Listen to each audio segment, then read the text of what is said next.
Siyanibingelela nonke balaleli egameni likaJesu Kristu. Kubo abazuzile ukukholwa okuyigugu nokufana nokwethu ngokulunga kukaNkulunkulu wethu nomsindisi uJesu Kristu. Makwandiswe kini umusa nokuthula ngokumazi uNkulunkulu noJesu inkosi yethu. Izwi lenkosi uJesu Kristu leli olilalele njengamanje. Izwi lenkosi uJesu Kristu. Lapho sishumayela khona, siphinde sifundise, sihlole imibhalo engcwele ngokwentando kaNkulunkulu kwindodana yakhe uJesu Kristu oyinkosi nomsindisi ezimpilweni zethu. Sizocela kubo bonke abantu abalalele ukuthi ube neBhayibheli njengamanje ukuze nawe uzofunda kanye nathi ube nokuqonda imibhalo engcwele.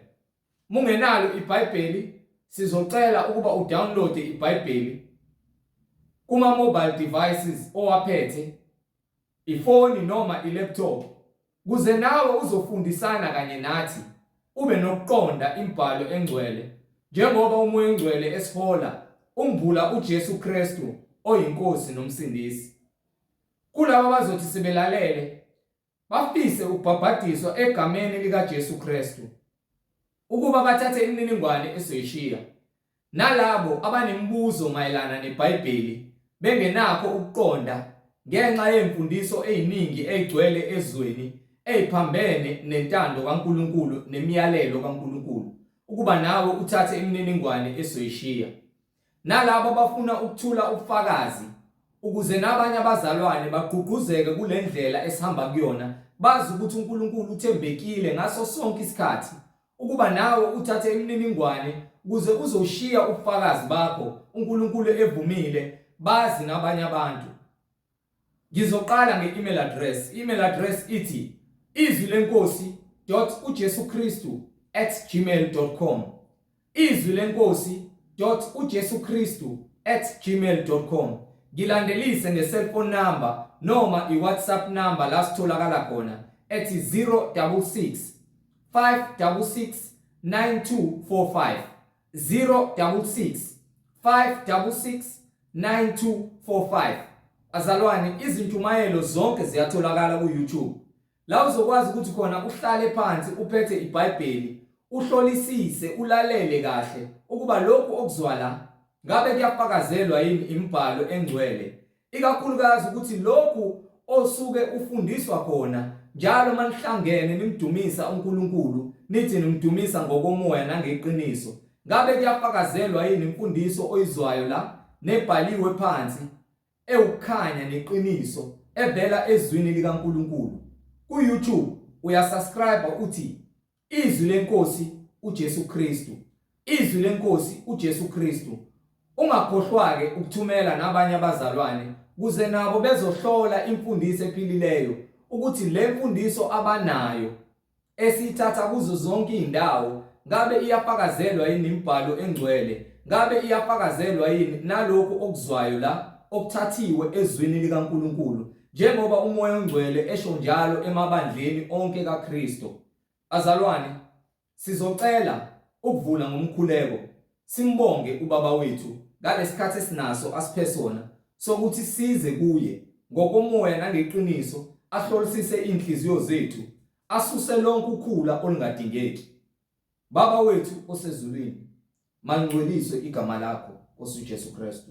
Umbuso wakho mawufike, intando yakho mayenziwe emhlabeni njengasezulwini. Usiphe namhla isinkwa sethu semihla ngemihla. Usithethelele amacala ethu njengoba nathi sibathethelela abasonayo. Ungasingenise kulingweni, kodwa usindise kokubi, ngokuba umbuso ungowakho namandla nenkazimulo kuze kube phakade. Amen. Bazalwane, igama lami nginguNkanyiso Bright Zulu. Ngihamba nomfowethu umhlengi Zondi ozobe sihola ejula kabanzi, embula imfihlakalo ngokwembhalo, umoya ongcwele embula uKristu Jesu emkhazimulisa njengenkosi nomsindisi. Azalwane, yamukelani umfowethu umhlengi Zondi. Amen. Amen. Siyanibingelela bazalwane, ukuthula makube kunina nonke egameni likaJesu Kristu yena oyinkosi nomsindisi, umnini nomsunguli nomphelelisi webandla labangcwele laba bakholwayo kuye uKristu ngokomoya nangokweqiniso. Sithi igama lakhe malikhazimuliswe nezwi lakhe lidunyiswe. Ukuba uyinkosi nomsindisi, uyena onikiwe amandla emhlabeni nasezulwini nangaphansi komhlaba. Wonke amadoda akhala ngaphansi kwakhe abuka phezulu kuye, njengoba washo embhalweni ukuthi indodana yomuntu yothi mesilengisho esiphambanweni wonke amehlo ayobheka kuyo. Njengoba lenge esiphambanweni wayesephinde futhi wakhushulelwa wayezulwini ngenkazimulo kaNkulunkulu. Ingakho-ke wonke amadolo kumele aguqe kuKristu.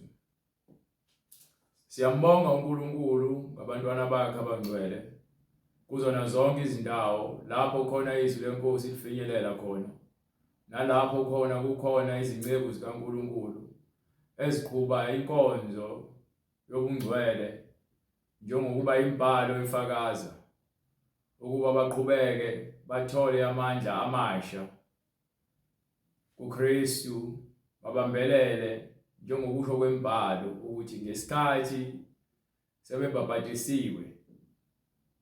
Ngizoqhubeka nje kuyona le topic, uzobhala ungibhekela ke kona kwizenzo kusukela 42. Kepha-ke simbonga uNkulunkulu ngokuthi bathi behlangene babangalizwi linye,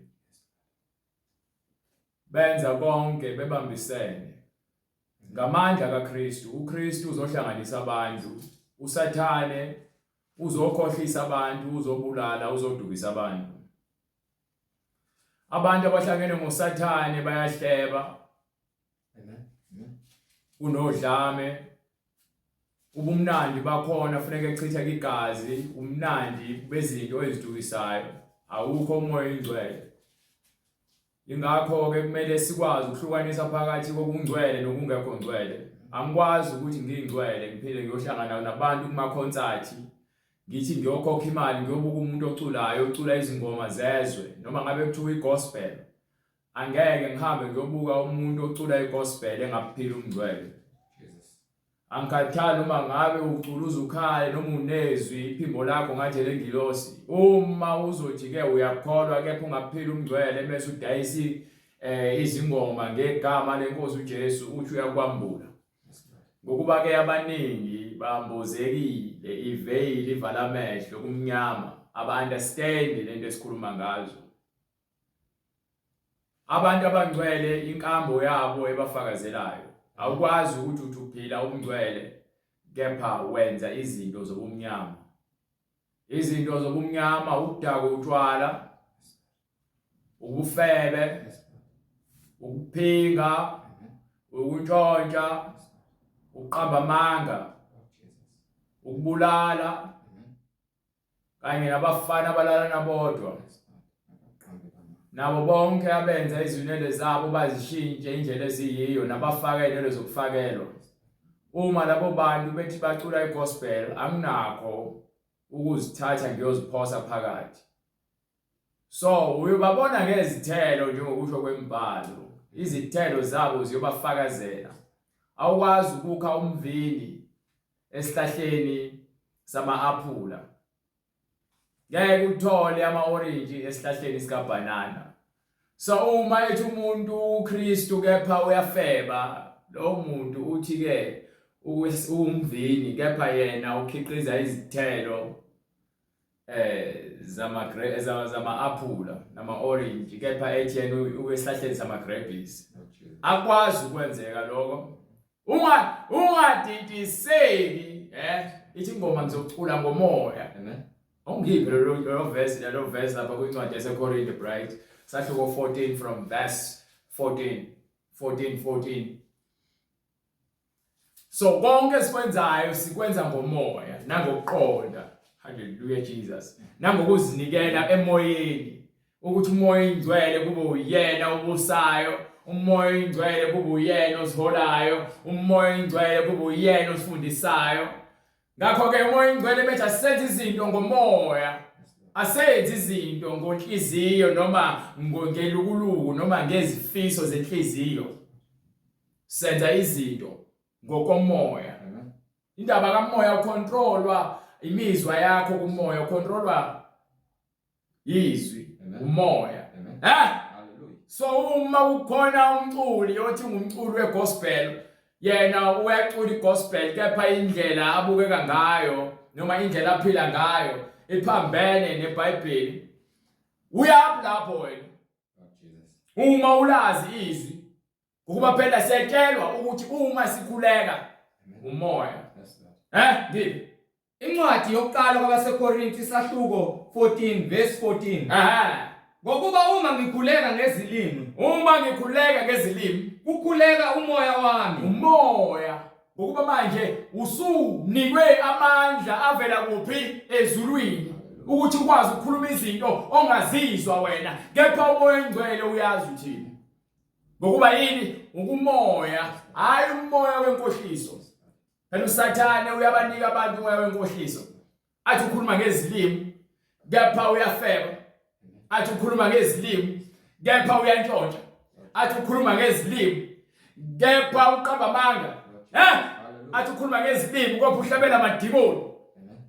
Udla nekho udla khona abantu abahlabela amadlozi. Uthi uyakholwa ukhuluma ngezilimi, kepha udla egameni likaKhisimusi. Lord Jesus. Lord Jesus. Kepha ingqondo yami ayinasithelo. Kepha uma wenza izinto zikamoya, uma ukhuluma ngezilimi, awuzazi uthini. Kepha umoya oyingcwele uyakunyakazisa, ukwenzisa izinto zemihlakano. Awazi ngengqondo, kepha ngokamoya umoya oyingcwele uyaunderstand ukuthi lo owami ngokuba yini uyangilalela. Izwi lami liyaphila kuyena, uyayenza intando yami. Ngakho ke lokho akwenzayo kwenza ngokuqonda konke umoya oyingcwele uyakwambula. Ngokuba uma ngikhuleka ngezilimi kukhuleka umoya wami. Uma uhamba stage umfundisi mekupulpit ukhulume ngezilimi 30 minutes abantu abayezwa. Umfundisi noma umbishop noma umpostoli ophingayo nofebayo nontshontshayo noshumayela ivangeli engekho eBhayibhelini, ngisho ngakhuluma ngezilimi, nithi ngikhuluma a prophetic word, izwi lokuprofetha. Profethani uhleli ekucabaneni. Yepha ingqondo yami ayinasithelo. Yebo. Kunjani pho? Kunjani pho? Ngizakukhuleka ngomoya. Fanele sikhuleke ngani? Ngizakukhuleka ngomoya. Ngizakukhuleka ngolizwi. Ngikhuleke nangengqondo futhi. Nangengqondo yami ngokuyinokuqonda, unembeza wami uyaphila, izwi liyaphila. So uma ukhuleka ngokomoya nangokwengqondo kusho ukuthi ke izwi nomoya oyingcwele kuyaphila kuwena. Unembeza wakho uyaphila, unembeza wakho nomoya oyingcwele bayinto eyodwa. Ngokuba khona ukuqonda. So uma ke ngikhuleka, ngizakukhuleka ngenhliziyo. Ngizakukhuleka ngengqondo. Ngizakukhuleka ngomoya. Ngiyaphi kubantu abangakhuleki ngomoya? Abantu abakhuluma izilimi zamanga ngiyaphi kubona? Uma sengizazi izinto zikaNkulunkulu, ngifunani phakathi kwabo? Ngihlaleleni? Ngilayazi iqiniso ngithi yini pho ngihlalele phakathi kwabantu abangakholwayo? Haleluya. Ngizakukhuleka kunjani pho? Kunjani pho? Ngizakukhuleka ngomoya. Ngizakukhuleka ngomoya. Ngikhuleke nangengqondo. Nangengqondo futhi. Ngizakuhuba ngomoya. Noma sengicula, ngihube nangengqondo futhi. Mase ngihuba, uyaphi? Uhambe uyohlangana nejoyous celebration. Uthi niyadumisa uNkulunkulu. Abanye baphethe amasavana, abanye bafaka amawigi. Abanye khona izitabane khona la. Khona abafebayo, khona abaphuzayo. Haleluya. Khona ababhemayo khona la. Bathi concert. Rebecca Malobe bapenda ubuso, bathi baculela uNkulunkulu. Haleluya. Basebheshini. Lord Jesus. Abafundisi Benjamin Dube. Lord Jesus. Amen. Amen. Bama celebrate. Yes, Lord. Bayakhokhela ukuze bashumayele noma bacule. Amen. Benza ama concert, no just celebration. Lord Jesus. Amen. Sikhuluma ngezinto zikamoya, ha? Hallelujah. Lord Jesus. Nifunani bona uma ukuthi ngempela niyakholelwa emngcweleni phela thina siphethe ivangeli lomngcwele. Asinandaba nokuthi waziwa ubani, udumeka kanani unani. Hallelujah. Amen. Siyakubuza ukuthi ufunani phakathi kwabantu abangakholwa. Kukuphi ubudlelwane phakathi kokukhanya nobumnyama? Ngoba phela uma ngihubela uJehova, ngihuba ngomoya nangokuqonda. Hallelujah. Kunjani pho? Njani pho? Ngizakukhuleka ngomoya. Uma ngikhuleka ngizokhuleka ngomoya. Ngikhuleke nangengqondo futhi. Nangengqondo futhi. Ngizakuhuba ngomoya. Kanjalo uma sengihuba, ngihube nangengqondo futhi. Uma ngihuba ngokomoya nangengqondo. Uma ngilalela uRebecca Malope ngimbuka lapho uRebecca Malope efake imakeup egunde izinwele ethi ukubela uNkulunkulu. Hallelujah. Lord Jesus. Ngabe kahle hle uhubela uNkulunkulu noma uyazihubela uhubela abantu abangazi. Abantu abadlala umculo kaRebecca ezimotweni bayamsupport. Bathi ke basizwa besondelene noNkulunkulu mebelalela ingoma ethize. Lord Jesus. Ngomoya cha. Ngokwemizwa labantu benu badlalela izingoma ezimnandi ngokwemizwa. Asinabo umngcwele. Ngeke ucule into engcwele ungekho ngcwele. Amen. Amen. Ngeke ngisho nabo mama abadala babeqala becula kahle igospel. Bekholwa. Kepha kwahamba bafaka inwele zokufakelwa. Sebebalekela indlela abayiyona, impunga abasayifuni. Sebefaka opende ebusweni. Amen. Hallelujah imali. Isithombe somngcwele sesiphumile. Umngcwele sekhishwe ngewindi. Lord Jesus. Kwasala umuntu wezwe osabambeleke ekutheni wenza izinto zomngcwele uculela uNkulunkulu. Ayikho lonto ngintshele mina. Amen. Akekho umuntu wesifazane ozopenda ubusa afake inwele zokufakela abalekela ukuthi inwele zakhe zibe impunga noma ozopenda inwele zakhe asijithe umbala uma ethi ungcwele. Amen. Ukuba ke uma ulahla ungcwele usathana umtshontsha ngokuhlobisa ngaphandle ngendlela engafanele. Amen. Akekho umuntu wesifazane osindisiwe ozophema izinwele zakhe. Lord Jesus. Yes Lord. Amen. Uma kungenjalo Xa ubonga ngomoya. Lo asuke sesikhundleni sabangafundile. Angasho kanjani ukuthi amen? Lalela uma uzokuza izinto uthi ke ukhuluma ngezilimi.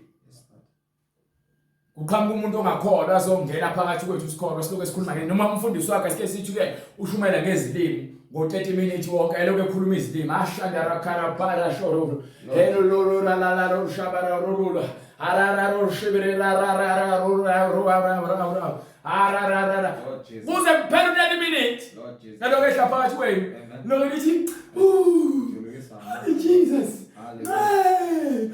amen akhanda leshabara lesitabane khona la Lord Jesus. akhanda leshabara hallelujah.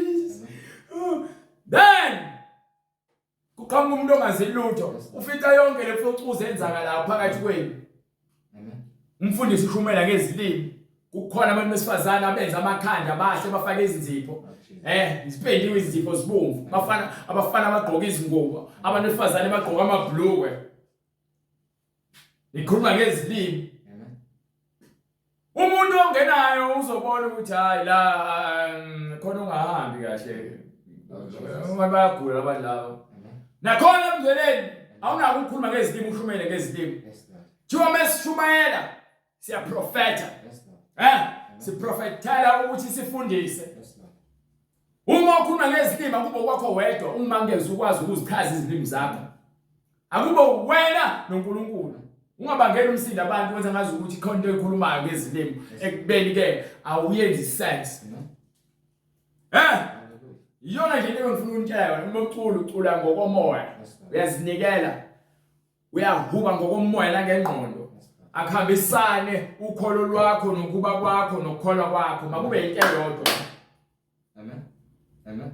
Ungashaye ngapha ushaye ngapha ubhimbe. Amen. Okwaphela ke ukuhamba kwethu Ikona okusifakazelayo. Yes, Lord. Yes, Lord. Uma kungenjalo, nxa ubonga ngomoya, Uma ubonga ngomoya, lowo sesikhundleni sabangafundileyo. uma kuqhamuka umuntu ongalazi ivangeli akafundile, lalela, ungahamba esikoleni uyothola izicucu. Yes, Lord. Uma ungena esontweni uyofunda. Yes, Lord. Uyofunda ke ngempela ukufunda ngempela isitifiketi sakho nomoya engcwele. Yes, Lord. Amen. Ukuba lokufunda kwalana okugona kwami mina ngiyiveseli mina. Amen. Amen. Lana ukufunda kwaNkulunkulu. Yes, Lord. Nikhokha ama-1000. Yasi ukuthi uthola isitifiketi, uthola umsebenzi, bese uhlale ekufebeni, uhlale esonweni, qhubeke ube isonakala. Amen. Bese kuthiwa ke nayi imfundo yamahala. Hamba uye esontweni ebadleni lapho khona kufundiswa khona ngeqiniso. Yes, Lord. Ningahamba amasonto amanga. Amen. Thola iBhayibheli, uthole ibandla elifundisa ngezinto eziphakathi eBhayibhelini, eligcina izinto eziphakathi eBhayibhelini. Yes, Lord. Mahala. Amen. Niyabizwa nje. Yes, Lord. Amen. Ababizwa. Abis. Ngiphela incwadi leyo bebizwa khona kwincwadi yaIsaya. Amen. Ukuthi ethini? Ngisho ngeyena Isaiah 55 verse 1. Hallelujah. Incwadi uIsaya isahluko 55 ivesi lokuqala. Amen. Wozani nina nonke enomileyo. Wozani. Wozani emanzini. Wozani nonke ayiqali kanjalo. We nina nonke enomileyo. We nina nonke. Lalela. Awunayo igesi womile. Yes, Lord. Womile. Amen. Wait. Hallelujah. We nina nonke enomileyo. Ufuna ukuthula empilweni yakho. Ukuthi khona isikhala lapho khona komile khona. Hallelujah. Inhliziyo yakhe ayinako ukuthula womile. Yes, Lord. Uphila ngamanga noma uphila esonweni. Inhliziyo yakhe yomile. Lalela, uyisitabane ulala nabanye abafana. Inhliziyo yakho yomile. Lord Jesus. Umfundisi uqamba amanga. Yes, Lord. Inhliziyo yakho yomile. Hallelujah. Umuntu wesifazane ufaka amawigi namabhlukwe nezipho zokufakelwa. Inhliziyo yakho yomile. Yes, Lord. Hallelujah. We nina nonke enomileyo. Lalela, wena uchitha igazi. Usathane phela ngumbulali. Yes, Lord. Awusathanda ukhethe igazi inhliziyo yakho yomile. Yes, Lord. Ubhizi usukela abafana. Awukwazi ukuphila ngaphandle kwabafana. Uzibona ukuthi uyinto ngabanye ngabantu bakuthengela izinto. Udayisa umzimba wakho, inhliziyo yakho yomile. Amen. Uhlala etshwaleni, Yes, Lord. uyaphuza kepha kuphela ukoma. Sozowaqotha ukutshwala kuyakushisa. Lord Jesus. Hayi ukuthi inyama yomile, inhliziyo yakho. Yes, Lord. Umoya wakho womile. Yes, Lord. Dinga nje wena ukuyeka, phuza utshwala. Yes, Lord. Womiwe. Udinga wena izwi eliphilileyo. Leli yizwi lalela ngitshele mina uthi uJesu ukubona ke obafundele la bese uhambe bafundele uJesu ebatshela lapha kwincwadi yaJohane esahluko 7 from verse 37 esebatshela ukuthi kufuneke bezophuza kuphi ungubani nakhona futhi uhambe bashaya kwincwadi yesambulo sahluko 21 22 sahluko 21 uverse 1 kepha ke manje ngifuna nje uqale ubagcwalisele la ukuthi bona babeze bazophuza mahala. We nina nonke enomileyo. Wozani emanzini. Wozani emanzini. Nani eningenamali. Lalela, ukuthi unemali eningi akusho ukuthi usunakho konke. Uma ungenayo uJesu womile. Yes, Lord. Womile. Amen. Uyazithenga zonke izinto ozifunayo unakho konke okufunayo. Kepha ukuthula kukho. Womile. Uhamba uye eChina, uyofuna ukuyothandaza kuBuddha, uthi ufuna ukuthula. Uyahamba uye eNdiya, uyofuna khona ukuthula, uyopractice meditation. Lalela. Womile udinga uJesu. Yes, Lord. Futhi uJesu akufuna ukuthi uzugibela, akufuna ukuthi usube nemali uJesu. Hallelujah. Uthi akakude nawe. Uma nje ungamfuna. Amen. Amen. Uthola izwi eliphilileyo. Yes, Lord. Wozani emanzini. Wozani emanzini. Nani eningenamali. Wozani kuJesu. Wozani nithenge. Wozani nonke. Nidle. siyababiza bonke sithabeze. Wozani nithenge ngaphandle kwemali. Wozani nizothenga ngezindlebe zenu. Ngaphandle kwemali. Wozani nizothamela amanzi akuvele ezulwini. Ngaphandle kwemali. Asifune mali yenu. Yebo iwayini nobisi. Angithi ke simdayiseli thina iziwasho. Kungabizwa lutho. Asimdayiseli ovaselina, asimdayiseli amafutha. Kungabizwa lutho. Asimdayiseli amaphupho. Kungabizwa lutho. Wena nonke nomileyo, wozani siyanibiza. Nithenge ngaphandle kwemali. Phumani kaShembe. Yebo iwayini nobisi. Phumani emaromini. Kungabizwa lutho. Hey, phumani. Nichithekani imali kukho okungesiso isinkwa. Nithenga iziwasho. Nichithelani imali kukho okungesiso isinkwa. Ninikela abafundisi bamanga. Nenzuzo yenu kukho okungenalo usizo na. Inzuzo yabo ukufa. Hallelujah. Ngokuba lezi zinto zenu azinakuphila nomiwe ngaphakathi. Ngilaleleni nokungilalela. Uma ngengafunda ukuzwa iqiniso imbhalo ephilileyo ukuthi uma ukholwa ngenhliziyo nangomoya, awukholwa ngemali, awukholwa ngemoto. Ela ngisho ngithengela imoto akusho ukuthi ususengisiwe. Yes, Lord. Hallelujah. Ukukholwa kwakho kuphuma esonweni. Yekani indaba zenotho nokudembula. Yes, Lord. Ngilaleleni nokungilalela nidle okuhle. Phumani bo kumaluthela nize ezwini lenkosi. Ukusiqhoshela ngamagama amabandla. Phumani bo Umphefumulo wenu ujabule ngamanoni. phumani sifuna ukuthi nicebe ngokomphefumulo. Yes, Lord. Hallelujah.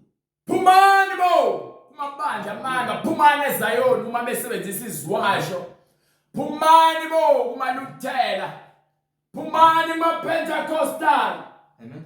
Phumani maBaptist. Angathanda noma ngabe kuthiwa bathi babhabhatisa ngomoya engcwele. Uma bengabhabhatisi ngaphansi kwamanzi egameni likaJesu Kristu ukuze kuthathelwe izono uzivume bese wamngelisa isiphiwo sikamoya engcwele nokukhuluma ngezilimi njengokuba umoya ukunika ukuphimisela. Hallelujah. Nkosi Jesu. Phuma lapho. Bekani izindlebe. Thatha indlebe yakho, Nize. uvule ibhabheli lakho bese uhambisana nathi. Nize kimi. Nize kubani? Nize kimi. Niza kubani? Umoya engcwele. Niza kuJesu banikeke abantu uJesu babisa bangasabi ukutshela ukuthi bathanda babizwa yimini. Hallelujah. Sithi ke ngezwi uJohana ngithi Yes, Lord. sahluko 7 Yes, Lord. verse 38. Hallelujah. Okholwa yimi. Okholwa yimi Njengokusho kombhalo. njengokusho kwembhalo Esiswini sakhe eziswini sakhe. kuyakugobhoza imifula yamanzi aphilayo. Awuqale verse 37 emabisa. Ufuna babise. Kepha ngosuku lokugcina olukhulu Wathi lomkhosi. ngosuku lokugcina olukhulu lomkhosi. uJesu wema wememeza. Wayesaba uJesu, wayesabemeza. Uma ekhona omileyo. Uma kukhona owomileyo. Akeze kimi aphuze. Angithi amuzi Isaya uyabiza. Yes, Lord. Nangu uJesu uyabiza. Yes, Lord. Ngabe biza abantu abahlukene makubiza umoya kuIsaya ilo moya manje ukhuluma kuJesu. Uma ekhona omileyo. Uma kukhona ubiza uJesu manje ade ngale kuIsaya uyaprofeta uIsaya. Ngapha uJesu ukhuluma izwi eliphila kuyena. Ukhuluma ukuphila okukuyena. Amen. Wamemeza, wasukuma wamemeza. Wathi uma kukhona owomileyo Akeze kimi aphuze. sinibizela kuphi ezwini kaNkulunkulu. Yes, Lord. Asifuneni zivatho, asifuneni iqhele yenu naphumani kaShembe. Hallelujah. Yekani ukuhlabela amadimoni. Yes, Lord. Nilaza ngoma, khumulani izivatho. Yes, Lord. Hallelujah. Khumulani amabhonki neziphandla. Amen. Lezo zinto zokufa. Amen. Nibizela ukuphileni. uNkulunkulu akaze nakalodwa incwadi noma ivesi linye athi abantu abafaka izikhumba emzimbeni. Lord Jesus. Amen. Akakaze avume abantu ukuthi babhule. Amen. Akakaze avume abantu ukuthi bakhulume nabantu abafileyo. Lord Jesus. Amen. Sibiziwe. Yes, Lord. Sibizele kuJesu Amen. ekuphileni. Amen. Sibizele ezwini. Amen. Asibizelanga emanzini No. ukuba ke sichelwe ngamanzi. Sicela izibusiso ngamanzi. Hallelujah. Hallelujah. Asibizelanga ekutheni isithwane ngotikolosha. Sibizelwe izwi elipheleleyo elitholakala kuJesu. Amen. Ngephe? Hallelujah. Hallelujah. Okholwa yimi njengokusho kombhalo. Lowo okholwa yimi njengokusho kwembhalo. Esiswini sakhe kuyakugobhoza imifula Esiswini yamanzi. sakhe uyakuqedwa konke ukoma. Aphilayo. Lalela, uma uthatha ithemba lakho ulibeke ezintweni eziphathekayo, ngifuna ukukutshela ngencwadi. NgeBhayibheli ngizokutshela iBhayibheli. Lethi iBhayibheli bright. Kwincwadi kaJeremiah. Sahluko 17 kusukela kuverse 5. Sike sizwe ukuthi umoya engcwele uthini. Usho kanje uJehova. Usho bani bright? Usho kanje uJehova. Namanje ekhuluma uJehova. Uqalekisiwe umuntu. Uqalekisiwe lo muntu Othemba kubantu. uthatha ithemba lakhe alibeke kubantu. Oyenza inyama ibe ingalo yakhe. Uthathe inyama kusho ukuthi uma ngithatha uthembela kumina ufana ukuthi uthatha inyama le uyenza ibe ingalo yakho kube yiyona ezokusebenzela uma amandla akhe asenyameni. Amandla akhe asenyameni. Nonhliziyo yakhe isuka kuJehova. Uqalekisiwe wena othatha ithemba lakho ulibeke kubantu uwenza amandla akho kube inyama noma ingalo yakho kube ngamandla akho ususe ithemba lakho kuJehova. Isiqalekiso ukususa inhliziyo yakho uyiphendule uflathele uhambe ufuna ke ukuceba nokuphila ezintweni eziphathekayo. Uyakuba njengesihlahla esiyize ehlane. Ngijabona njengoba incwadi ikhuluma ngokoma kusho ukuthi abantu abashiya uJehova bafana nesihlahla esiyize ehlane. Angaboni ukuthi kuyeza okuhle. Ngeke aze abone kuza okuhle. Into enjalo ukuthi ungakuboni kuza okuhle ngokuba ubhizi ubambelele ezintweni eziphathekayo, ubambelele ezintweni ezibhubhayo. Uthanda amawigi, uthanda ukuzipenda ubuso, uthanda ukuveza umzimba wakho, uthanda ukuhamba nqunu, uthanda ukugunda izitayela ezingasile, uthanda ukudaka utshwala, uthanda ukuhleba nokuzonda, uthanda ukuchitha igazi. Unomona, uyaziqhenya, ubhizi unabanye abafana. Ngeke uyibone insindiso. Hallelujah. Ngeke uyibone insindiso. Uyakuhlala ezindaweni ezishileyo ehlane. Uyohlala ezindaweni ezishileyo. Futhi nakhona lapho kukhona ukuthi uzophelela esihogweni. Uzoyaphakathi esihogweni. Uhamba uyosha. Yini ngokuba ke amanzi okuphila awafunanga. Ufana nesihlahla esingasoze sathela. Ngeke izifike imvula kwena. Ngokuba wena uziqhelelanisile nendawo lapho khona kunetha khona. Amen. Ezweni likaSawoti elingahlalwa muntu. Izwi likaSawoti. Yes, Lord. Akukhona umuntu ofuna ukuhlala khona. Ukuhlupheka kodwa lokho. Amen. Hallelujah. Ukuhlupheka Hallelujah. kokamoya womiwe. Yes, Lord. Hallelujah. Ngeke uthole ukuphila. Yes. Ubusisiwe umuntu othemba kuJehova. Manje ke umuntu ongcwele Amen. ngokomphefumulo. Yes, Lord. Umuntu ongcwele ngokwenyama. Amen. Umuntu ongcwele ngekenhliziyo nangengqondo. Yes, Lord. Yilowo muntu ophila ngezwi. Amen. Uyakudla ukudla kwesipuni. Amen. Kepha akathembele ekudleni kwesipuni. Yes, Lord. Ingakho engakutholi kuyinkinga ukuzila ukudla. Amen. Amen. Afune ukuthi adle okwamoya. Yes, Lord. Ngokuba yini uyazi ukuthi izibusiso ezikamoya. Hallelujah Jesus. Izibusiso ezikamoya. Uqonda sikuthola kumoya. Yes, Lord. Lord Jesus. Ingakho ke sikuzila ukudla uma sifuna ukuphuma ekufebeni. Yes, Lord. Ingakho sikuzila ukudla uma sifuna ukuhlukana nogwayi. Yes, Lord. Ingakho sikuzila ukudla uma sifuna ukuyeka uqamba amanga. Yes, Lord. Hallelujah. Ngokuba yini siyayikhama inyama siyayibulala nemisebenzi yayo. Yes, Lord. Jesus. Yenkanuko. Amen. Amen. Sifuna uJesu Yes, Lord. ukuthi manje kube uyena ozobusa empilweni yakho. Yes, Lord. Hallelujah. Ingakho sikuzila ukudla Jesus. ukuze sibulale izifo ezikhona emzimbeni. Amen. Amen. Ngokuba ibhaliwe ngeke siphile ngesikwa kuphela. Yes, Lord. Hallelujah. Ukuze uyeke kube isitabani ufuna uJesu uzila ukudla. Yes, Lord. Hallelujah. Hallelujah.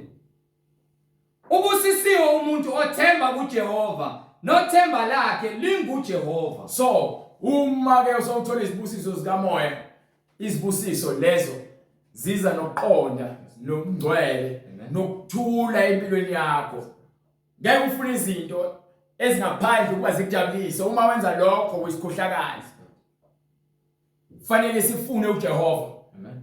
Amen. Isibusiso esokuthi ufune uJesu. Amen. Yes, Lord. Ukuba ke uma uJesu uphuza emanzini okuphila, hayi amanzi okuphila emhlabeni kuphela. Hallelujah. Hallelujah. Hallelujah. Ngokuba uyakuba njengomuthi otshalwe ngasemanzini. Uma unoJesu ufana nesihlahla esikeduze namanzi, Ozenabisa izimpande zawo ngasemfuleni. so akukho kuswela emoyeni wakho. Ukuba wena ufana nesihlahla esisondelene Amen. namanzi, Yes, Lord. usifana nesihlahla esisondelene namanzi. Yes, Lord. Mina ngisihlahla, Yes, Lord. iBhayibheli amanzi. Yes, Lord. Hallelujah. Mina ngisihlahla, umoya engcwele amanzi. Yes, Lord. Hallelujah. Uma ke ngiphuza impande zami, Amen. inhliziyo yami nokuqonda kwami, uma kuphuza emngcweleni, Yes, Lord. ngiphuza Amen. kuJesu, Yes, Lord. ngiphuza emanzini Yes. okuphila. Hallelujah. Ngiyakho esiyakugobhoza imifula esiswini sakho. Amen. Ngokuba uphuza kuphi edwaleni Yes, Lord. elalinika abantwana bakaIsrayeli amanzi ehlane. Hallelujah. Ozenabisa izimpande zawo ngasemfuleni. So uma ngisihlahla mina ngiphuza kuphi emfuleni. Yes, Lord. Ongesabi lapho kufika ukushisa. So uma kufika izikhathi ezinzima ngibheka kubani esihlahleni. Yes, Lord. Amen. Uma kufika ukoma ngiyakuphi ngesihlahleni. Yes, Lord. Amen. Ngibe Amaqabunga awo abeluhlaza. so uma isihlahla esiduze nomfula ngeke uzushe. Yes, Lord. Kepha uma wesihlahla esikehlane siyizeleze. Amen. Siyasha sishiswa ilanga sinawo amanzi asiqhakazi. Umuntu ongakholwa ke unjalo. Amen. Unjalo umuntu ongakholwa uhlezi edingile, uhlezi ulusizi. Yes, Lord. Amen. Izinto ezimbi ziyamehlela. Yes, Lord. Jesus. Thina abantu abangcwele izinto ezimbi ziba yinselela ukuthi uSathane ufuna ukukulinga khiphe ekholweni. Kepha ngoqonda ukuthi wena Yes, usedwaleni. Lord. Wena wakhile umuzi wakho edwaleni. Yes, Lord. Uma wakhile umuzi wakho edwaleni uthi uJesu ziyakufika iziphepho. Hallelujah. Ufike izithotho. Yes, Lord. Amen. Kepha lo muzi ngeke uzunyakaze ngoba yini wakhiwe edwaleni. Lord Jesus. Kepha isifula sakha umuzi wase enhlabathini Yes, Lord. ngodaka futhi. Amen. Bese kufika isiphepho, Lord. ufike izikhukhula, zishaye phansi loyo. And ukuwa kwayo kukhulu nakho. Amen. Ukuba yini isifula sakhanga endaweni efanele. Amen. Amen. So wonke umuntu ongakholwa Yes, Lord. angafundile Yes, Lord. noma ungane impucu certificate Amen. uma ungakholwa angikhathali Yes, Lord. ukuthi ngabe ubani. Uma futhi ungahluleli ngendlela efanele Yes, Lord. Amen. ufana nesihlahla esikehlane siyizeleze Amen. sinamsebenzi Yes, Lord. akho kuqhakaza kwena. uJesu uthi yobabona ngezithelo. Yes, Lord. Amen. Izithelo ezikhulumela ubungcwele. Lord Jesus. Izithelo. Amen. So uma umntwana kaNkulunkulu ubonakala ngezithelo. Awubonakali ngokuthi lokhu ubhala ama status. Amen. Amen. Amen. Noma uloke ushutha uposta izingoma abantu becula ingoma zokholo. Lord Jesus. Noma uposta izithombe usesontweni. Amen. Amen. Izithelo ukuphila kwakho ukufakazelayo ukuthi wena uyaphila umngcwele. Amen. Uyagcwalisa umngcwele. Amen. So uma uJesu esibiza, usibizele ekutheni sizohlala naye. Amen. Sibe munye naye, abe isisekelo sethu kukho konke esikwenzayo, kukho konke esikhulumayo, kuyana yonke indlela esihambayo, nendlela esiphatha ngayo. Yona esibizele emngcweleni. So uzongena ukuthini ukuthi wena ungcwele? Kokuphilisa kwezwe, Lord Jesus. uthi ungcwele. Awupheli kwi-internet ubuka ama-video can't. Lord Jesus. Amen. Amen. Kanjani? Amen. Yini ungcwele? Yini ungcwele? yini umngcwele Lord Jesus.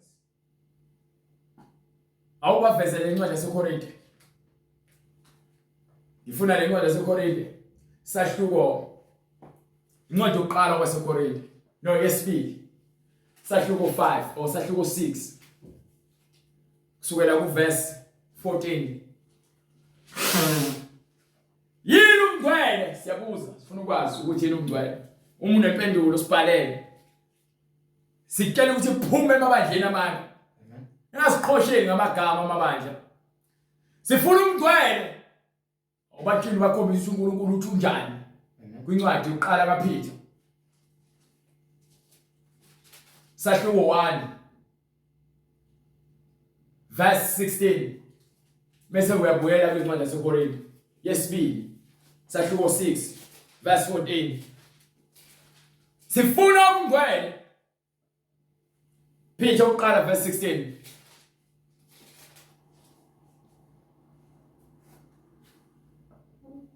Hallelujah.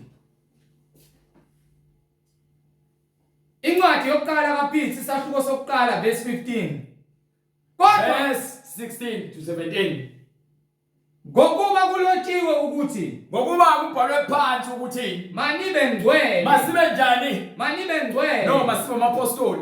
manibe ngcwele, Masibe amakatolika. manibe ngcwele, No, masibe amabaptist church. manibe ngcwele, No, masibe amaluthela. manibe ngcwele, No, masibe abamashembe. manibe ngcwele, Masibe ngcwele. Akufanele uze ube negama elithize. Kufanele ube ngcwele. Kuphela lapho. Ibandla likaNkulunkulu akulona ibandla lakaShembe, akulona ibandla lamakatolika, akulona ibandla lamaluthela, akulona ibandla lamaPentecostal. Ibandla labangcwele. Ibandla likaJesu. Ibandla likaNkulunkulu. Umuntu ofuna ukuziqambela ngokuthi ibandla lakhe lo muntu lawo akayenzi nomngcwele. Ibandla kuthiwa elobungcwele, kuthiwa kulotshiwe ukuthi masibe ngcwele ngokuba mina ngingcwele, ngokuba lo sibizileyo ungcwele. Yes, Lord. Sibizelwe ebungcweleni. Amen. Ngisho nagqoba information wahlukene nithi ke sonke songene ezulwini. Ayikho lo nto leyo. Izwi elibhaliwe phansi lisifake ezulwini. Amen. uma nimbiza ngokuthi baba yena, Uma nimbiza ngokuthi baba yena, owahlulela yilowo nalowo ngokwemisebenzi yakhe, wonke umuntu uzowahlulela ngemisebenzi yakhe. engakhethi buso, Akanandaba ukuthi usonta kuphi, akanandaba ukuthi ugqoke uniform, akanandaba ukuthi unamalini, akanandaba ukuthi unikela kangakanani, akanandaba ukuthi ucula kangakanani. Uma wenza into ephambene nezwi lakhe, Hallelujah. uzowahlulela ngokuba akakhethi buso kamuntu. Amen. enohamba ngokwemesaba esikhathini sokuhlala kwenu ebufokazini. Fanele sabe ngokwemesaba. Amen. Nakhona sisayimpumputhe besamba umathanda, kepha namhlanje sesihamba ngokumesaba. Amen. Asisebona ke manje abafokazi sesinathi sesiyingxenye siyingxenye ngoba yini awungakhathazeki lapho ngifuna ukukhombisa ingxenye thina siyingxenye ebandleni likaNkulunkulu. Yes, Lord. Thina singabantwana bakaIsrayeli. Amen. Thina siumndeni noma kuthiwa ke si-adoptiwe. Yini uku-adopta ngesizulu? Hallelujah. Hallelujah. Ukutshelekwa. Hallelujah. Thatha utshelekiwe. Amen. Utshelekele ukuthi uzoba ingxenye. Yes, Lord. Ngiphuma leJohane 15. Siyingxenye manje nomngcwele simunye. Angikhathani noma ngabe umZulu, noma ngabe umTswana, noma ngabe umXhosa, noma ngabe umSotho, noma ngabe waseNigeria, noma ngabe waseZimbabwe, noma ngabe wakuphi, noma ngabe waseNdiya naseChina. Lalela. Uma uvuma uJesu, Yes, Lord. uyathatha uzofakwa. Uthini lapho kuNaJohane? Mina ngingumvini Yena ungumvini. owona, Yena ngqo, original. Yes, Lord. Qondile. ubaba ungumlimi, Ubaba ungumlimi. yilelo nalelo gatsha elikimi. Igatsha thina ke silamagatsha lawo afunakalayo. Amen. Yes, Lord. Ingoba ngithi sithathwe ngaphandle sazoxhunywa ngokuba amagatsha akhona ayekhona akhishwa ngokuba engakhiphi ini izithelo ezifanele. Hallelujah. uthi wahlulela ngendlela efanele. Yes, Lord. Ngisho abantwana ebanikile izwi abantwana bamaJuda Amen. bakhishwa. Yes, Lord. Abakhishwanga bonke kodwa. Yes, Ukuthi akazishiye ngenani ingcosana. Amen. Ngakho ke sizongena Yes, Lord. kumvini sizoxhunga sibamagatsha. Yes, Lord. Uma soqhubeka senze lokhu umvini athi asikwenze. Yes, Lord. Amen. Amen. Yilelo nalelo gatsha elikimi elingatheli izithelo uyalisusa. Ukusho ubaba njengoba engumlimi uNkulunkulu uthi igatsha lingatheli izithelo uyalisusa. Yilelo nalelo elithela izithelo Kepha yilelo nalelo ezithela izithelo uyalihlunga ukuba lithele kakhulu. uyalihlunga. Amen. Lelo lingatheli izithelo Yes, Lord. liyakhishwa. Yes, Lord. Liyakhishwa ukuze ligezi lasena umsebenzi walo ukuthi lifake emlilweni. Ingakho sikutshela sithi ngisho ungagqoka uniform ngisho ungaba umngane umfundisi Yes, Lord. ngisho ungacula ngqoke ngomfaniswano Amen. nibiza igama lenu ngebandla likaNkulunkulu. Kepha uma ungcwele ningakhiphi izithelo ezifanele Amen. nivumela yonke into ukungcola nokufebe nokuqamba amanga ebandleni likaJesu. Amen. Lelo badla lonke lesihogweni uma ukuthi anihambi ngendlela ebhalwe ngayo phansi anisewona nina aniseyona ingxenye noma igatsha elikhiphe izithelo Hallelujah. anisena msebenzi. Amen. Into esenza sibe munye noNkulunkulu kwenza izwi lakhe njengoba lisho imbhalo. Amen. Nina selihlanzekile ngezwi engilikhulume kinina. Kepha ke manje uma ulamkela leli vangeli ulivuma izono zakho ungene ngaphansi kwamanzi egameni likaJesu Kristu ubhaphathiso Yes, Lord. so uyahlanzwa manje uyagezwa. Yes, Lord. Sekumele ke ukuhamba kwakho uhambe indlela yokungcwele Amen. ukuze ke ungeseze ufana nabantu bezwe. Yes, Lord. Uma usebandleni lamanga uyaphuma awungiphe lencwadi yaseKorinte yesibili sahluko 6:14. Uma usuhamba ekhanyeni awusenabo ubudlelwane awusesona isihlobo nobumnyama ukuba wena usugeziwe wasunikwa ukukhanya usunokukhanya usuhamba ekhanyeni. Hallelujah. Incwadi yesibili kwabaseKorinte isahluko 6:14. Maningaboshelwa ejokeni linye nabangakholwayo. Ungcwele mamukele uJesu uyalivuma lelizwi Hallelujah. uyaphi ebandleni lamanga Amen. benza izinto ezitshelayo ukuthi azivumelekile ebandleni uyakhona ukuthi ubona ngawona indawo yokukhonza wena ungumzenzisi wena unguyixoki wena lalela uyixoki ngeke uthi wena uthi usindisiwe wamngena uJesu njengenkosi nomsindisi wamnika umoya oyingcwele uphinde uyohlanganyela nabantu abangakholwayo uyohlala nezidakwa nezifebe.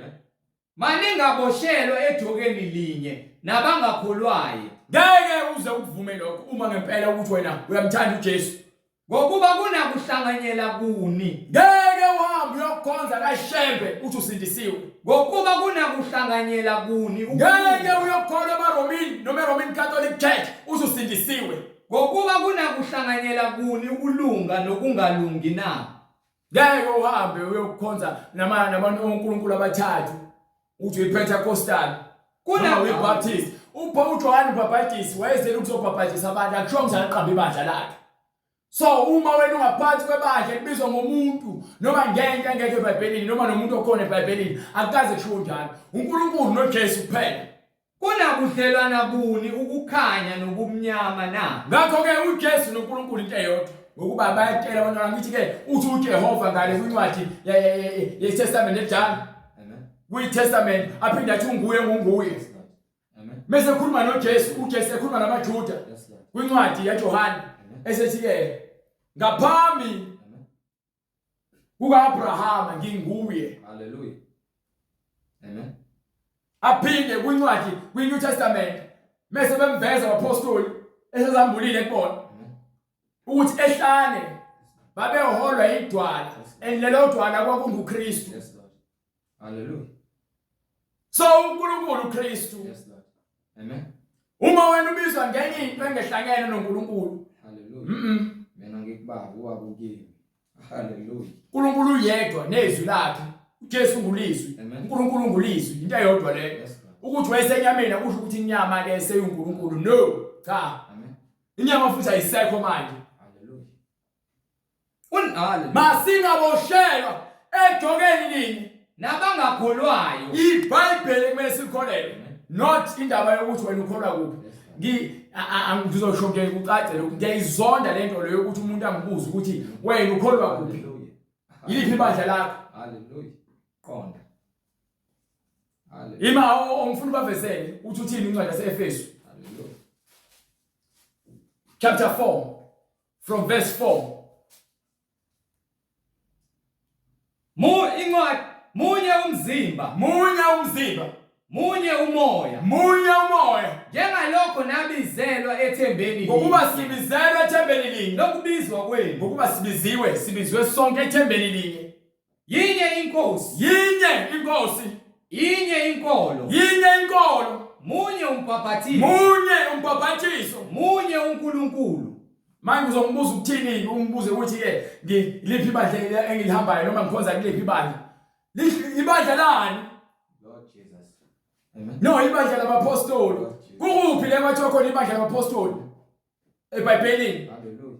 Kuthiwa siqambe, akwathiwa abapostoli abaqambe ukuthi ibandla labapostoli. Lord Jesus. Abapostoli wamadoda ayethethwe uJesu. Amen. Hallelujah. Manje ibandla lonke bese kuyibandla labapostoli, bethi umuntu umpostoli usho ukuthi ke bonke labo bantu bakhethwe uJesu, njengoba bekhethile ethi ababe boshumayela izizwe zonke. Hallelujah. Bethi uyibandla lakeShebe. Yalwa ngani? Yes, Lord. Yinye inkolo. Yes, Lord. Yinye inkosi. Yes, Lord. Munye umzimba. Yes, Lord. Munye umpaphathiso. Hallelujah. Munye uNkulunkulu. Munye uNkulunkulu. Uyise wabo bonke. So lo uNkulunkulu lo esinkonzayo akaza kuqambe ibandla lokuthi ke ibandla lakhe lakaShebe noma lase Roman Catholic Church noma ke ibandla uma kuyibandla kaNkulunkulu liseThekwini ibandla kaNkulunkulu liseThekwini. Yes, Lord. Uma seCape Town ibandla kaNkulunkulu eliseCape Town. Hallelujah. Amen. Sishumayela izwi lenkosi. Awukholelwa Amen. kwibandla lezwi lenkosi. No. Hallelujah. No. Awukholelwa kwibandla lezwi lenkosi. Ukholelwa kwizwi lenkosi. Sishumayela izwi lenkosi. Akulona ibandla lethu leli. Okuphezulu kwabo bonke. Sishumayela izwi lalowo ophezulu kwabo bonke. Okubo bonke. Kubona bonke abakholwa kuye. Okuphakathi kwabo bonke. Uphakathi kwabo. Yes, Lord. Ingakho sinbiza kulamabandla lithi phumani lona. Ufuna iBhayibheli. Yes, Lord. Jesus. Nyaka ukulwela amagama amabandla engathi akazofaka ezulwini. Amen. Amen. Hallelujah. Yinye inkolo. Yes, Lord. Lalela ngitshele mina uthi uJesu mina ngiyindlela. Yes, Lord. Iyona indlela esifuna ukuyihamba kaJesu. Hallelujah. Yes, Lord Jesus. Phumani emabandleni amanga, phumani. Amen. Amen.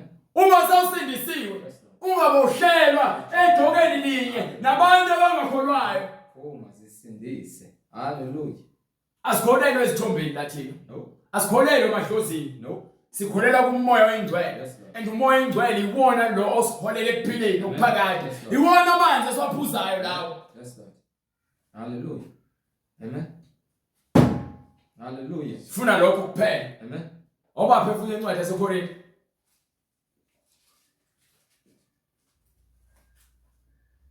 Phumani mabandleni amanga. Lento yenzayo ufuna uhambe ngani? Hallelujah. Incwadi yesibili kwabaseKorinte. Isahluko 6 Verse 14 right. verse 14. Yes sir. Maningaboshelwa ejokeni linye nabangakholwayo. Masingaboshelwa ejokeni linye. Basiphume kubantu abangakholwa. Ngokuba kunakudlelanya kuni ukulunga nokungalungi na. Uma umuntu ethi uyakholwa ubonakala ngemisebenzi yakhe. Imisebenzi yakhe ifakazelwa eBhayibhelini. Imfundiso yakhe ifakazelwa eBhayibhelini. Ngokuba kunakuhlanganyela kuni ukulunga nokungalungi na. So uzohamba ungena esontweni labantu abenza ukukhohlakala abakholela ezintweni ezingekho eBhayibhelini bese uthemba lokho usindisiwe. Kunakudlelana kuni ukukhanya nobumnyama. Wena uthi uzibila ngokukhanya kepha ebumnyameni. Uyohlala nezoni. Zizocisha ukukhanya kwakho. Lord Jesus. Zizocisha ukukhanya kwakho ufane nazo kugcine sekumnyama yonke into. Kunakuzwana kuni uKristu noBeliyali na. uNkulunkulu akanahlangana noSathane. So wena uma ukhonza izinto ezidaliweyo nabaprofeti bamanga abadayisa izwasho namafutha nabantu abazibiza amabandla babiza amagama abo, akuyona, there is no ministry of zondi yomhlengi la. Lord Jesus. Unasabelo sini okholwayo nongakholwayo na? Akho ukuhlanganyela, akho bizo Lord Jesus. phakathi kokholwayo nongakholwayo. Ngeke mgaqweni uzohamba nomuntu wesifazane ogqoke ibhloko ofake uzibheke ngamathayithi uthi usindisiwe umbambe ngesandla. Amen. Uthi ke umkakho lo. Lord Jesus. Ngeke uzukwenze lokho. Amen. Ngokuba uyamsaba uNkulunkulu. Yes, Lord. Lalela ngikutshela into engisho kanje ingokuba ke uSawuli ulontuzana uAhabe wathatha uJezebel wayithatha inhliziyo yakhe wayiflathelisa uNkulunkulu. Amen. Amen. uSolomoni wathatha abafazi bezizwe bayithatha inhliziyo yakhe bayiflathelisa uNkulunkulu. Lord Jesus. uSamsoni Yes, Lord. wathatha uDelilah Amen. Amen. wayithatha inhliziyo yakhe wayimkhohlisa wamflathelisa uNkulunkulu. Amen. uNazarena Yes, Lord. kuthiwa ngagundi yena watshela abantu ukuthi amandla akhe akutholakala kuphi. Amen. Ngeke umuntu ofazana okhokhweliwe ukuthi azokhohlisa uSamsoni. Amen. Amen. Kanjalo ke namanje siyatshelwa nje usingaboshela nabantu abangakholwayo. Uma sawunaye, uma wazazi ukuthi uqine emngcweleni hlala emngcweleni, ungalaleli umfazi ongakholwa akutshela ukuthi kufanele wenzeni ngempilo yakho. Impilo yakho idictatewa noma idirectwa noma iholwa uJesu moya ingcwele. Amen. Awuholwa umuntu. Lina kuvumelana kuni ithempeli likaNkulunkulu nezithombe na? Ezindaba ingakho senikhiphe emaromeni siyanibika siphuma emaromeni. Amen. Bathondaza komeri, Yes, Lord. bagaxa amarosala nezithombe. Esitojongeni igcwele izithombe. Lord Jesus. Lina kuvumelana kuni ithempeli likaNkulunkulu nezithombe na? Ithempeli kaNkulunkulu asifune izithombe lezo lokho kuthiwa ke isithombe sika Jesu. Jesu akaza pause isithombeni. Ngokuba thina siyithempeli likaNkulunkulu Thina bantu kufanele sibe ithempeli likamoya engcwele kufanele aphile kuthina. Yes, Lord. Singaphili sithi ke ngoba naku esontweni endlini enkulu egcwele abantu uJesu esontweni umoya engcwele ukhona. No. Ithina abantu ithempeli. uJesu umduduzi wathi uyakumletha. Amen. Ngosuku lePentecost wamletha umduduzi. Kulabo abekholwa ke. Yes, Lord. Yebo, akunjalo. So umoya engcwele kufanele aphile kwena enhlizweni yakho. Amen. Amen. uJesu uthi munye noNkulunkulu. Amen. Nathi kufanele sibe munye noNkulunkulu. Kufanele sibe munye noJesu. Yes, Lord. Ngokomoya, Amen. angeziphatho, angegama lebandla. Umoya engcwele Amen. okufaka emzimbeni kaNkulunkulu. Hallelujah. So awunakho ukuthi wena uzongitshela ukuthi unesithombe nesikipho esinesithombe sika Jesu. Lord Jesus. Nejuba, nekhehla edala singalazi ukuthi uNkulunkulu nomoya engcwele noJesu. Noma nithi ke uJesu uMaria uyindodana kaNkulunkulu unontuzana uma kaNkulunkulu ngoba wazala uJesu. Lord Jesus. Uma sithi uJesu uNkulunkulu Hallelujah. ubheka inyama awuza umoya. Awuza umoya ngeke uzuzwe futhi. Hallelujah. Yazi into ezokwenza ukuthi ungawuza umoya. Amen. Baphela incwadi yaseKorinte futhi oqala. Sahluko 2. Incwadi kwabaseKorinte bokuqala isahluko sesibili Kusukela kuverse 13 no14 verse 13 no15. esekhuluma ngakho futhi kungengamazwi afundiswa ngokuhlakanipha kwabantu. Lokho esikhuluma ngakho akubona amazwi eza ngokuhlakanipha kwethu noma kwabantu. Kodwa afundiswa ngumoya. Kepha lamazwi afundiswa ngumoya. Sichaza okomoya. Sichaza kwani? Okomoya Asikhulumi ngomoya. ngenyama, sikhuluma ngomoya, ngomoya. Hallelujah. Hallelujah. Hallelujah Jesus. Umuntu Hallelujah. wemvelo Umuntu wemvelo kakamukeli ngeke uze uyizwe lento usahlele enyameni ngokuba abenyama banakwa kwenyama. umuntu wemvelo kakamukeli okukamoya kaNkulunkulu. Kanjalo umuntu wenyama ngeke azabamukele izwi ngokuba yena ubanje ubambelele enyameni. Ngokuba kungubuwula kuye. Ngokuba lento esikhulumayo kwena ubulimi.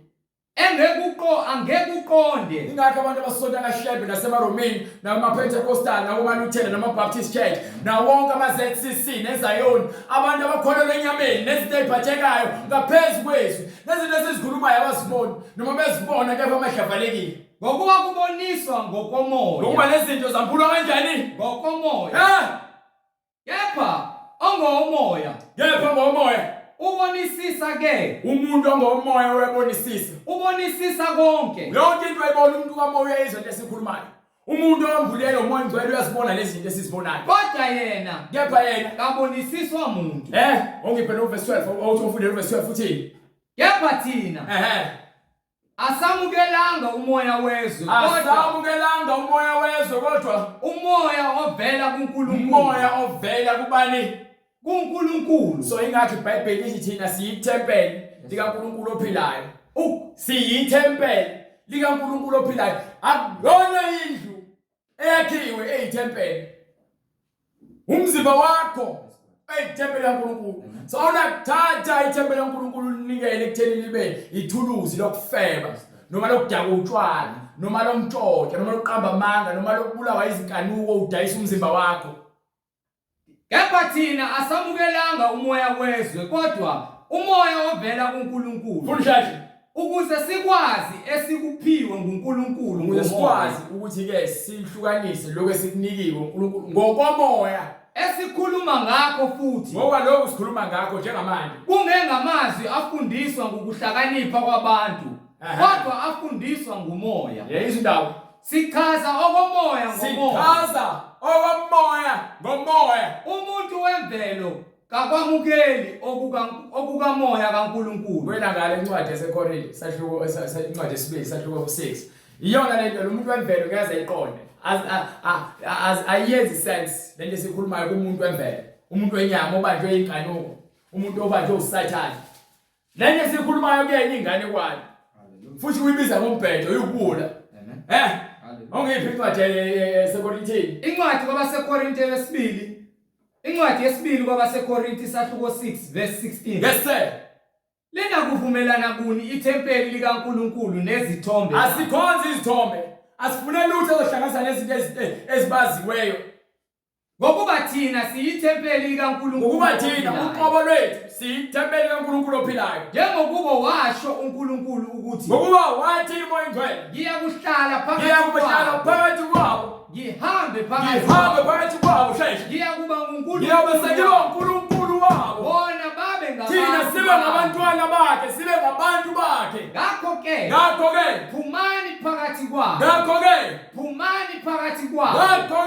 phumani phakathi kwabo sekutshela nje phumani emabandleni amanga nibe qekelele nahlukane nabo isho inkosi hlukanani nabo abantu abangakholwayo ngokuba kubudlelwane phakathi kwabantu abakholwayo nabangakholwayo nahlukane nabo isho inkosi nahlukane nabo kusho uNkulunkulu ningathinti okungcolile ningabe sathi nalutho olungcolileyo khona ngiyanamukela ungasazithinta iziwasho ngibe nguyihlo kini ungasazithinta ungasazithinta amafutha ungasazithinta ukufela ungasazithinta qamba amanga nina nibe ngamadodana namadodakazi kimi isho inkosi uSomandla yeke ukuchitha igazi ngiphi incwadi yezenzo abantu bazoba abantwana bakaNkulunkulu uma benza intando yakhe behlukana nokungcola kwezwe mawusaba lelizwi ukuthi akukuba ifit ukuthi uhambe noJesu ukuba usalandela izinkanuko zakho iyona into eniholayo izinkanuko ongephi incwadi izenzo isahluko sesibili verse 37 sebekuzwa bahlabeka enhlizweni uzamushesha Brian bathi kuPetru nakwabanye madoda bazalwane siyakwenze njani yini siyakuyenza na uPetru wayesethi nayi indaba phendukani into ekumele niyenze siyamtshela siyephumani kubandleni amanga bese niyaphenduka nilandele iBhayibheli ungajabulisa ukuthi unabantu abaningi ohlanganyela nabo nihlebeni ngabanye abantu ningenzi ukulungiswa ngena kuthando ningahambi ngeBhayibheli nihamba ngeenkanuko nibhizi niyavakashelana niba nobudlelwano kepha ke ubungcwele bukho phendukani balala nabafazi babantu esontweni yamithi iswana left right and center akho mshado owenziwayo bathembisana imshado kepha bashadani kepha bayazala izingane bandisa ukufebe nemidlwembe phendukani yilowo nalowo uma ufuna ukuzisindisa ufuna ukusinda ungangena esogweni uzophenduka ungene la ezwini lokuphila phendukani yiloyo naloyo abhabhathizwe yilowo nalowo ufana bhabhathizwe egameni likaJesu egameni likaJesu Kristu kukho ukuthethelelwa izono zenu khona niyakwamukela yobe senikwa isiphiwo sikamoya oyingcwele yobe senikwa isiphiwo sikamoya oyingcwele ngokuphenduka ngokuba nesithembiso ngesenu nesabantwana benu esabo bonke inkosi uNkulunkulu wethu eyakubabiza waqhubeka wanezelela nangamanye amazwi abayala wathi zisindiseni kulesizukulwane esiphambeneyo ngalolo suku ke bantu balizwa izwi haleluya ngokujabula balamukela langena ezifisweni ngakho abalamukela izwi lakhe babhabhathizwa kwase kubhabhathizwa labo elizwi iBhayibheli abantu abamukela ivangeli babhabhathizwa akushiwo ukuthi abaphakamisa izandla kwanezelwa ngalowo muhla abantu kungathi izinkulungwane ezintathu babhabhathizwa base kwanezelelwe ebandleni lobungcwele abantu abanganga inkulungwane ezintathu baqinisela njalo esifundisweni sabapostoli qinisela njalo emfundisweni abapostoli ababephathisiwe nasekuhlanganeni nasekutheni bahlangane njalo niye ukuvila ungane usindisiwe bese ujabulela ukuthi usindisiwe bese uhlala ekhaya ungabisakhuleka ungabisakuzila ukudla ungabisahlanganyela nasekuhlephuleni isinkwa nasemkhulekweni nanje kumele siyenze ukuhlanganyela ukuhlephula isinkwa nesikhuleke ndawonye yeke uzukwenza wedwa udinga abantu abahamba indlela yomngcwele ukuze wenze lezi zinto zomngcwele ungahlala ebandleni lakho lamanga ngokuba vele ngikhonza amagama amabandla kepha abantu abakhona ngokweqiniso nabambulelo